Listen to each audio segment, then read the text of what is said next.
Hello, this is UCL Uncovering Politics, and this week we're reflecting on the COP26 climate conference. Was the meeting in Glasgow a success, or did it fall short of expectations? Hello, my name is Jennifer Hudson, and welcome to UCL Uncovering Politics, the podcast of the School of Public Policy and Department of Political Science at UCL. Today, we're taking a retrospective look at the outcomes of the COP26 conference that was held in Glasgow earlier this month. COP, or Conference of the Parties, is the annual UN climate change conference. A key aim of the conference was to keep 1.5 alive, but was enough progress made on cutting emissions to reach this goal?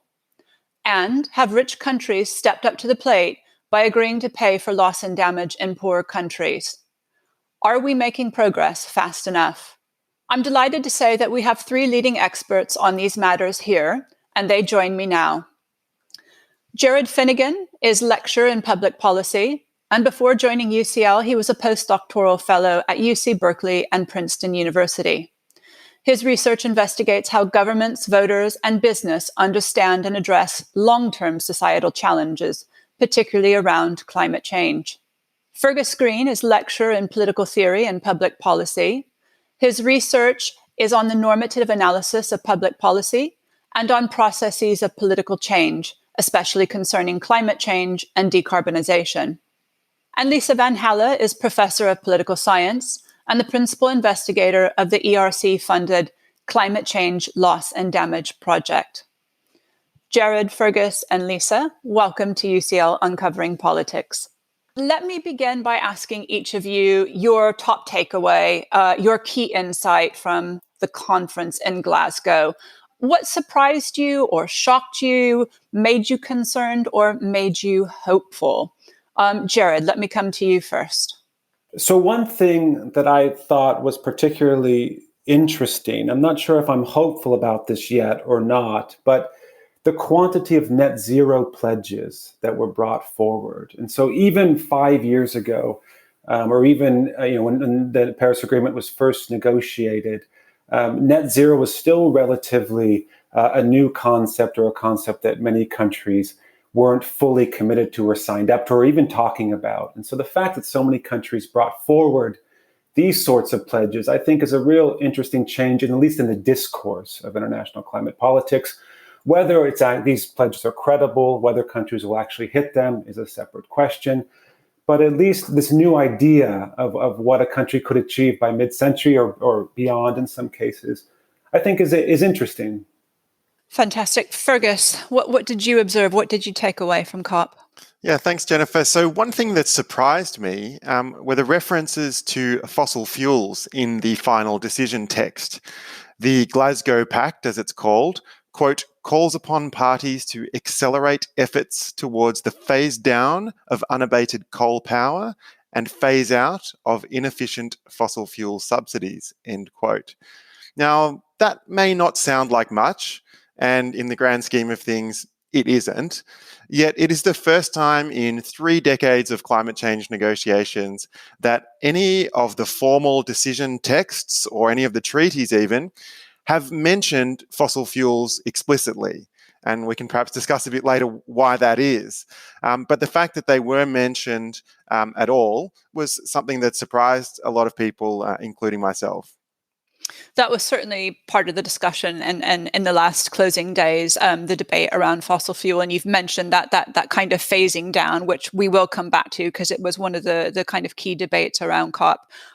So I'll be interested to hear more of your thoughts on that later. Lisa, you were at COP, and we'll talk a little bit about that in a minute.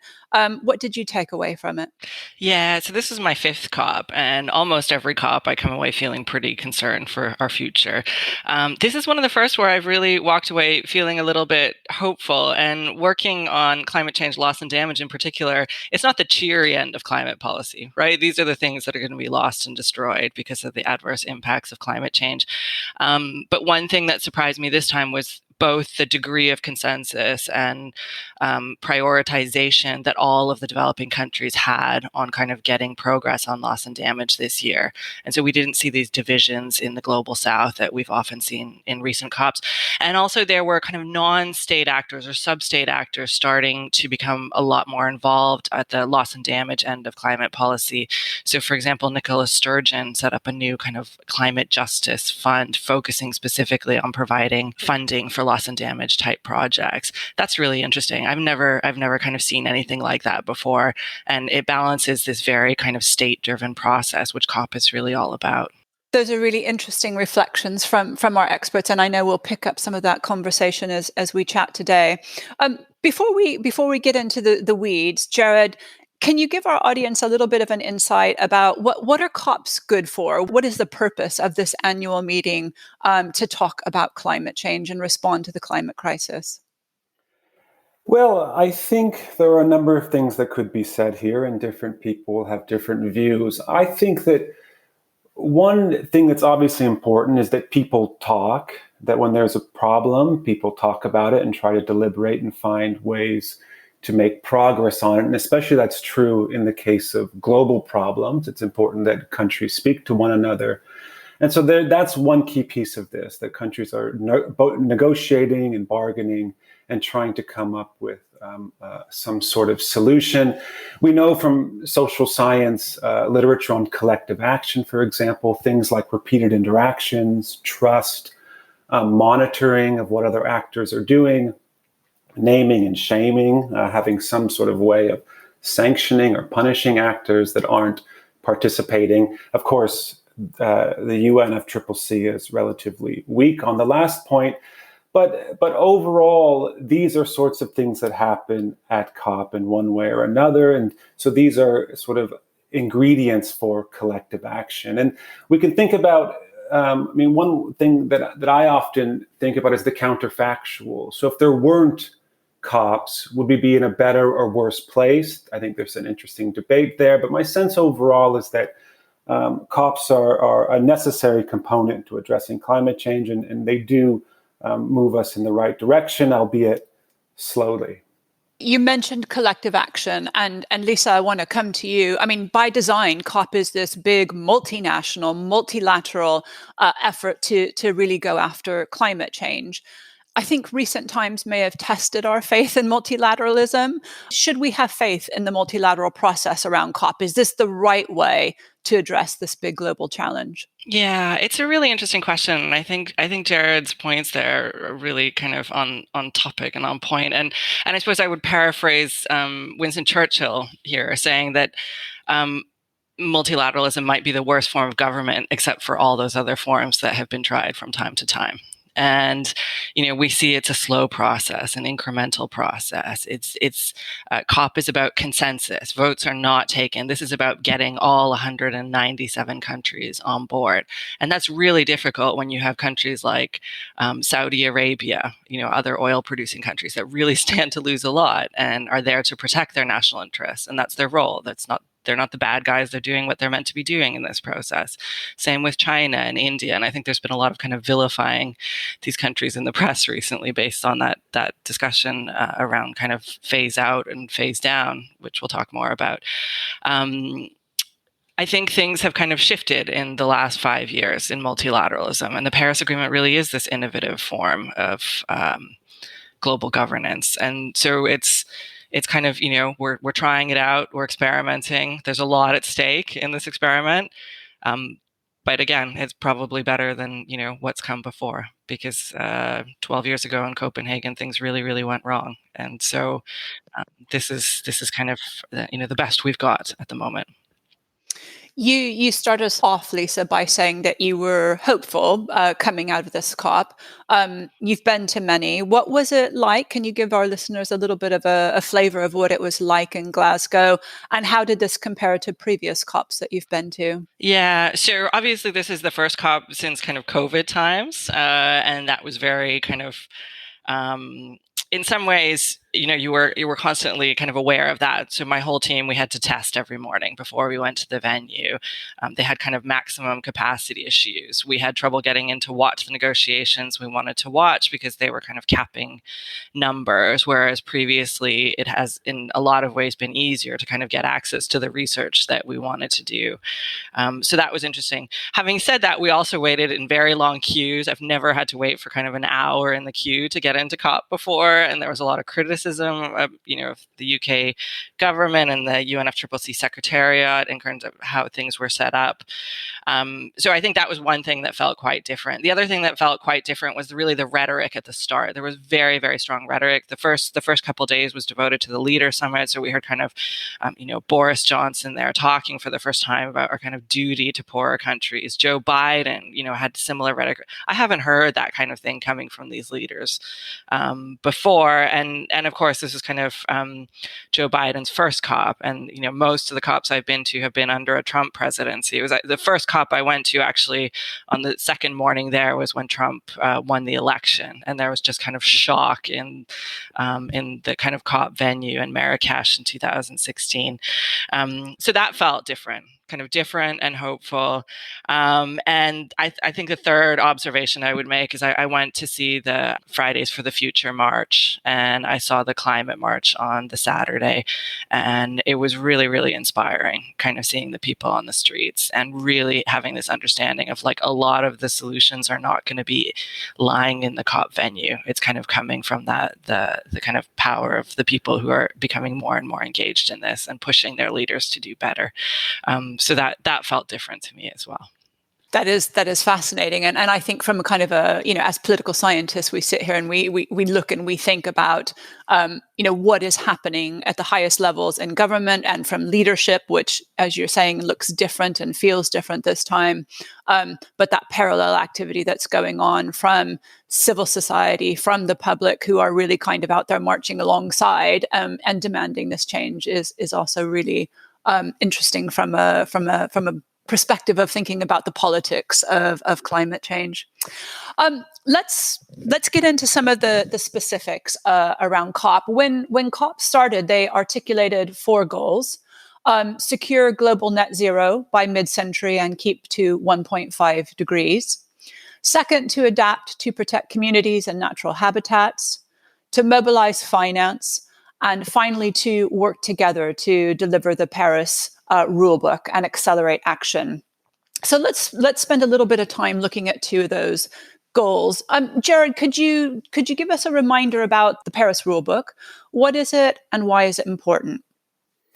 Well, the Paris rulebook is essentially the rules for accounting for greenhouse gas emissions and reductions that countries will follow in order to show that they've achieved their goals. Basically, countries are putting forward goals, of course, to reduce emissions, and there needs to be some way to understand the extent to which governments have actually met these goals, and that's what the Paris rulebook does. And it's actually very important. It's a bit of a technical piece of the negotiations, but it's very important because in a broader sense, what it does is it sets the rules for monitoring, essentially. So how governments, especially other states, can ensure that everyone is cooperating and contributing something. And that's a key piece of, again, going back to collective action, we know it's a key piece, and that's crucial for sustaining collective action.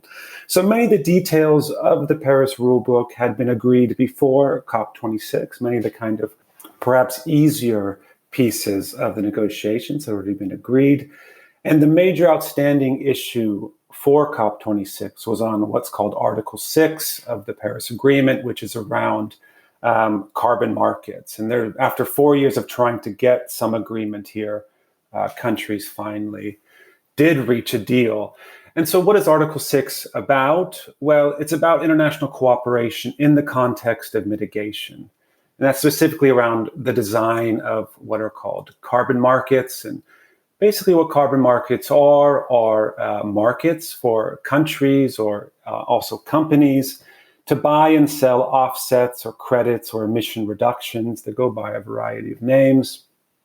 And theoretically, what this is supposed to do is enable flexibility and especially cost effectiveness. And so, for example, if it's cheaper to reduce emissions in one country than it is in another, that country can reduce their emissions more and then sell those credits to a country where it's more costly to reduce emissions. There's also some ideas around co-benefits, that when you sell emissions, you're then generating finance for a particular country, which can be invested in mitigation, etc. But of course, the danger here is that poorly designed rules could allow countries basically to meet their NDCs, their nationally determined contributions, without global emissions actually going down at all. And that's something that was really important to prevent. And the key example here is double counting. And so double counting is again a sort of a piece of jargony phrase perhaps, but what it describes is a situation in which a country reduces its own emissions, sells those emissions to another country, which that second country can count towards its own goal. But the first country is also counting those emissions towards its goal. And so what you basically have are two countries counting the same emission reductions. And so if that was to happen, or that was to be allowed, all countries could just shift emissions around the globe. All countries meet their NDCs, but emissions actually don't go down. These are sort of the accounting loopholes. And so how did COP address that? I mean, was there a resolution that now prevents that you can explain to the audience? So COP did a number of things. So luckily, COP, there was some push. So Brazil, for example, wanted to allow double counting. There were some countries who wanted to allow this, which I think is just totally insane and an untenable position. And so a kind of sanity check was, could the agreement rule out double counting? And it does. And so double counting is not allowed under the Article 6 rules that were agreed. And there were two other kind of key pieces here. There are two types of markets that were set up by Article 6, and sort of rules were agreed in Glasgow. One was on project-based mitigation, where countries can invest, or companies can invest in projects and sell those emission reductions abroad.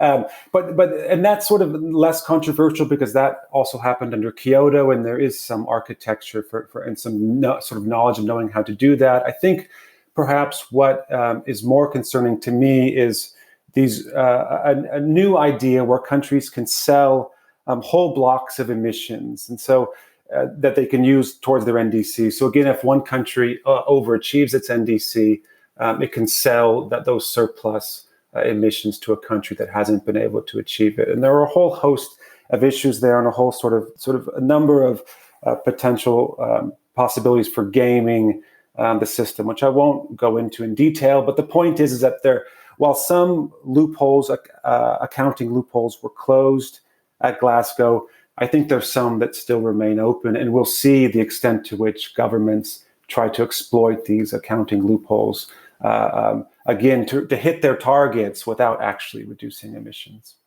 That leads us firmly into a question I want to pose to you, Fergus, which is, thinking about that goal around keeping 1.5 alive. How well did the delegates do in terms of that commitment to net zero? What should we be proud of? Where was progress limited? What's your take on it? Yeah, so I think one thing to just clarify at the beginning for our audience is that the targets that countries commit to are essentially not agreed at the COP. So under the Paris Agreement, these are, as Jared said, nationally determined contributions. And essentially these targets are agreed and updated or not before the COP starts. And they're agreed through countries' domestic processes. Typically, they're approved by the executive branch, by cabinet, or similar bodies. So we basically knew at the beginning of COP what countries' targets would be, and we could assess whether there was improvement or not. And we typically sort of look at these things look at three indicators. So one is the long-term target. Another one is the 2030 target, and then there's the policies and measures that countries are actually putting in place to achieve their targets. Now, as Jared highlighted at the beginning, we did see some significant improvement in the number of countries making net zero targets, long-term targets, and that's good. So basically 90% of the world's emissions are in jurisdictions that are now covered by a long-term net zero target. But the catch is sort of when you look at the details, as some expert analysts have done, and a lot of those targets suffer from sort of design flaws. So the quality of the targets is largely not very good. So, for example, the scope is not clear. They don't have a binding legal status. There's not a sort of transparency framework underpinning them, and so on. So there are still some concerns around net zero targets. Around on the 2030 targets, we're still, unfortunately, a very, very long way from where we need to be. So the targets that have submitted remain sort of vastly inadequate to achieve even 2-degree limit, let alone the 1.5 degree limit. And even more depressingly, that the policies that governments have committed or are undertaking don't even put us on track to meet the emissions reductions implicit in those 2030 targets. So there's a huge gap between what countries are doing and what they have said that they will ultimately do, what they've committed to doing. And these various gaps really need to be urgently closed. I want to talk about the kind of final days of COP. Quite a lot of the media coverage and the discussion around COP in those final negotiations and those final days was made about the fact that India had insisted on watering down language on phasing out coal. Why was it so hard for the countries to even talk about fossil fuels at COP, let alone do anything about them? Fergus. Yeah, so the UNFCCC process operates by consensus, and that effectively means that every country has a veto over the outcome. And that, of course, includes large fossil fuel producing and or consuming countries. And they've used that veto power since the negotiations began to ensure that fossil fuels are kept off the agenda. And this is not just, the Saudi Arabia and sort of Middle Eastern oil exporting countries. This is also Russia, Australia, the US, Canada, right? So this has been the norm. And this was only, as I mentioned at the beginning, only really just broken for the first time. But there's still obviously a lot of hesitancy from countries about kind of making these commitments to act to, phase out even coal, let alone oil and gas. And so whilst this was inserted into the text, these measures to phase out coal and fossil fuel subsidies, they were progressively weakened by countries. They obviously didn't feel they could remove it entirely, such as the change in the sort of negotiating atmosphere, but they weakened those commitments. So we talk about inefficient fossil fuel subsidies, and then countries that have fossil fuel subsidies just claim that theirs are efficient. Talk about accelerating efforts to phase down rather than phasing out. Phase down rather than phase out, and so on. And so we can see that this commitment has been weakened through the very same process that has kept fossil fuels off the agenda until COP26.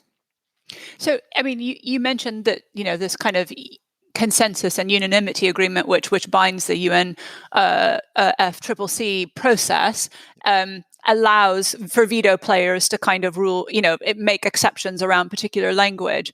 But are there other international efforts that are underway to tackle fossil fuels outside of this procedure? Yeah, there are. And because I think there are a lot of countries that want to and are moving faster on the key issue of fossil fuels. And, let's be clear that whilst there are emissions, there are various sources of greenhouse gas emissions, fossil fuels are the overwhelming source. And so there are countries that want to move more quickly on that. So there are really efforts to tackle fossil fuels outside of the UNFCCC that are occurring on 3 fronts. So the first is that various countries are forming sort of clubs, kind of coalitions of the willing, if you like. So one example is the Powering Past Coal Alliance set up by the UK and Canadian governments a few years ago, which is about phasing out coal-fired power stations. At COP26, we saw the launch of the Beyond Oil and Gas Alliance, which is about ending new licenses for oil and gas production and exploration and setting a date for their phase out. That's led by Denmark and Costa Rica. We also saw a lot of countries actually agreeing to, and some big countries agreeing to, end their financing of overseas fossil fuel projects. So these are some of the actions that countries are taking.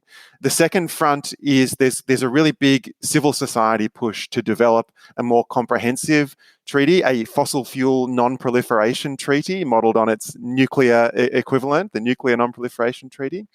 And in my own work, I've advocated for a system of fossil-free zones, which is also based on a nuclear precedent of nuclear weapon-free zones.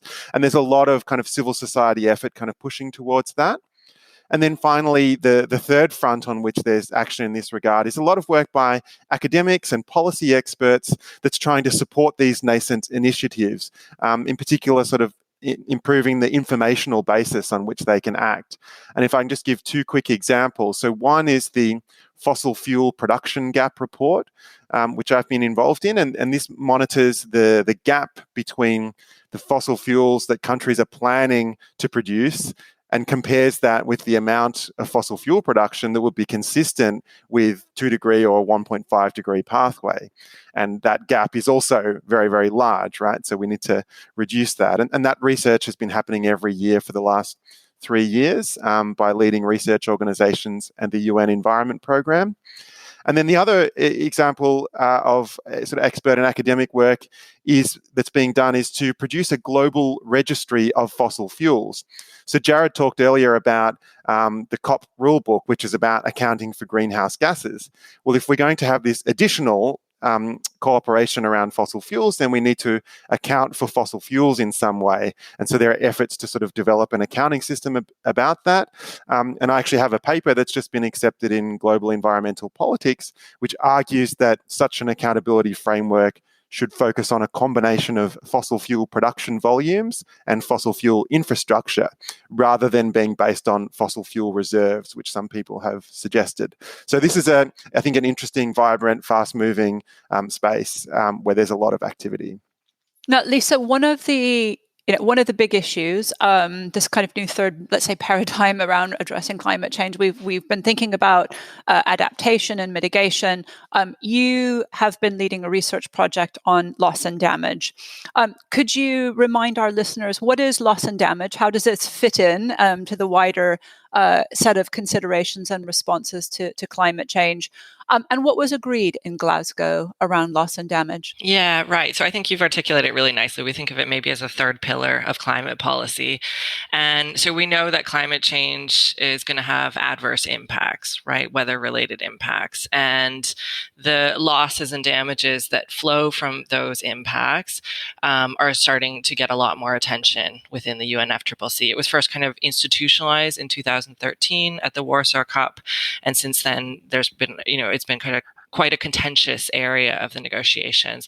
But what we mean when we talk about loss and damage are, for example, economic losses. So if you have a hurricane or a cyclone or flooding and you have roads that are washed away, homes that are washed away, infrastructure that is destroyed, that counts as loss and damage. We might also think about what are called non-economic losses. So thinking about kind of detrimental impacts on health or loss of culture, kind of other kind of, ways in which human rights are undermined through the impacts of climate change is also a part of that.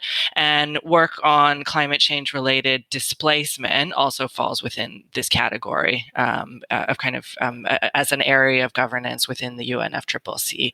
So there are different forms of mobility and they act different, they interact differently with climate change, but really that kind of the more forced end of the spectrum when we think about human mobility. So people who have to kind of leave in a hurry because of extreme weather events. You might also talk about planned relocation. So in Fiji, there's kind of a program of moving communities whose, whose land is disappearing because of coastal erosion, because of sea level rise, that can also be kind of fall under that category of loss and damage. So it's a whole kind of range of different issues, and it matters. And it matters because if we think about that difference between reaching a 1.5 degree increase versus a 2 degree increase, there's quite stark differences in terms of the forms and kind of breadth of loss and damages that we're going to experience. So that 1.5 degree, this phrase we keep using, 1.5 to stay alive, for certain small island developing states in the Pacific, I'm thinking about Kiribati, I'm thinking about Tuvalu, Samoa, for example, the Marshall Islands. Those countries are quite likely to lose, a large portion, if not all of their territory. And that's what we mean by keeping that alive. And so that really is starting to fall into that loss and damage kind of basket of policymaking. In terms of what was agreed on loss and damage at Glasgow, maybe it's worth thinking about what was kind of pushed for by developing countries, who are the ones who've been really leading the charge on this, and developed countries have been fairly resistant on kind of moving this area of policymaking within this regime forward. But developing countries were asking for kind of new and additional finance to start to really address loss and damage. So a lot of these countries are already experiencing the impacts of climate change in the form of extreme weather events and in the form of slow onset impacts. So also talking about kind of glacial retreat, the kind of drought, increasing, kind of land degradation and kind of expanding deserts. So what they were asking for was more money, basically. And they didn't get it at Glasgow is the upshot. What they got instead was a dialogue about more money. And so that's meant to happen over the next year. I'm a little bit skeptical. At the 2017 COP, we also got a SUVA expert, what was called the SUVA expert dialogue on finance on loss and damage. So to me, this feels a little bit like deja vu. There are members of my team and people I spoke to in civil society who feel a little bit more hopeful than I do, that actually there is some real potential between now and the next COP in Egypt in a year's time to make the most of that opportunity and really start to think about what does a kind of finance facility on loss and damage look like. But that has been the kind of ask from developing countries for the best part of a decade now. So it's a slow moving process. Thanks, Lisa. Jared, I want to round out kind of our deep dive on a few questions thinking about domestic politics and COP and how they intersect, particularly in large polluting countries like the US and the UK. Both Boris Johnson and Joe Biden struck upbeat and optimistic tones, but will the US and the UK deliver on their commitments? Yeah, this is a very important question, and a question that I really focus on in my research. I think in terms of how COP intersects with domestic politics, there are a few pieces to this. And so some are quite perhaps mundane. One is routinized decision-making. I think one thing that COP does is it puts a date on the calendar of every government where they have to come and talk to other governments and bring something to the table and talk about climate change. And it's sort of the structure to climate policy making. Whether countries actually do that or not is a different story, but at least there is a kind of structured routine now for climate policy making. And I think it's getting more embedded as we move deeper into especially into sort of operationalizing the Paris Agreement. I think perhaps, maybe one of the most important things that COP does, especially recently, is it really increases the salience of climate change amongst domestic audiences. And we can see this, especially from media reports around COP. And so, especially here in the UK, given that the UK was the host country, a ton of media attention was devoted to the COP. But I also saw a lot of articles in the US, Canada, and also in European newspapers.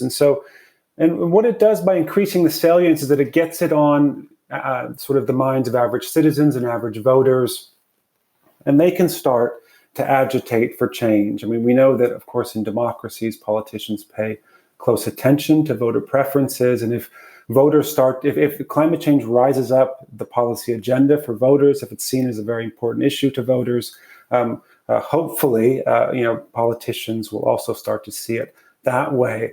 And there is some evidence of this in the social science literature, which I won't go into, but there's some evidence that around COPs, especially, governments adopt more policies, especially in the host countries, again, in an effort to kind of show the world that they're doing something. I think one other thing that COP does, and to sort of drive domestic politics, it sort of gives a sense of other countries and other countries' publics, gives them an idea of what the other big polluters are doing. And so, for example, it gets major polluters like the US or China or Russia to come, or India, to come to the world stage and tell everyone what their plans are for reducing emissions. And I think citizens pick up on that, and the extent to which they see other countries, especially the big countries, taking effort on climate change, it may shape, and again, there's some evidence of this, it may shape their preferences to get their countries to do more. Lastly, on whether the UK or the US can deliver on their commitments. The UK already has quite an impressive architecture for addressing climate change, a legal architecture under the Climate Change Act of 2008.